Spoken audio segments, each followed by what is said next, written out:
This farm has a lot of history dating back to 1860, 1 year before the Civil War. In the early 1930s, Mrs. Healy, who lived here before us, she was startled because somebody knocked on the back door of our home. It was a very well-dressed, polite gentleman. He said, "Excuse me, madam, I'm traveling. I wonder if I could possibly bother you for some breakfast." So she invited him in, fed him a nice farm breakfast in our kitchen. And when he left, he absolutely insisted she keep a $10 bill for her kindness, which is like $200 today. And so she thought, what a lovely, lovely gentleman, told her husband all about it that evening. Next day, she opened up the newspaper and she was so surprised to discover she had fed Machine Gun Kelly. 2001, June 1st is when we moved in. So this would be our 22nd year. And when we first moved in, it was pretty well run down, dilapidated. And a lot of people don't know what to do with these old barn structures. But I just love old. Restoring Minnesota's farm landscape, part of our history. In addition, we almost lost our farm to foreclosure. Then one day a bride begged us to get married and wanted to pay us money. And that's how wedding saved the day. So then it became trying to create something very special for all of our brides and grooms. And then we got to the point where we wanted to create some amazing lodging because couples kept asking, you know, yeah, the hotel's down the road, that's awesome for friends and family, but do you have any place we could stay here on your historic property? We always had to say no. And one day Michael's like, ding, we have got to build something because they keep asking.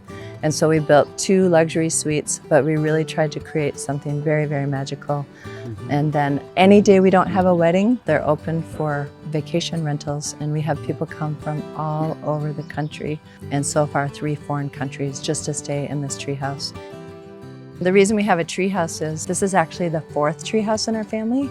It started because my dad built me a treehouse when I was a little girl in South Minneapolis that meant so much to me. And then Michael built our son Alex a treehouse when he was 4 years old that meant so much to him. And then Michael built our grandkids a treehouse. And this is treehouse number 4, above and beyond our wildest dreams. And then the city of Cottage Grove was very, very kind to us, allowing us to build the treehouse. They'd never heard of anything like a structure like that, so we had to get permission, even with the Washington County, the city, the state, but we did it. On the treehouse, it's kind of like a treasure hunt. We have a lot of secret rooms and secret areas for them. It's kind of like a little treasure hunt. The treehouse is not handicap accessible, but corn crib is, and so that was a requirement by the city. And this was a lot of fun doing the corn crib as well. We have a lot of secret compartments in the corn crib that nobody knows about right now because we haven't really opened up that door yet, but we're going to. And we have, I think, about 10 different areas of secret compartments and things like that in the corn crib already. And so we're going to make that into a fun destination place to come and stay and just have a treasure hunt. We actually have a lot of people returning to the treehouse, and then they don't even know we have a treehouse. They book the corn crib, and then they look at the treehouse, and so they book the treehouse, so they come back for that. It's just a special place to come, just to be on the farm, and just very nice and peaceful, and they can kind of get away from the hustle and bustle of the city.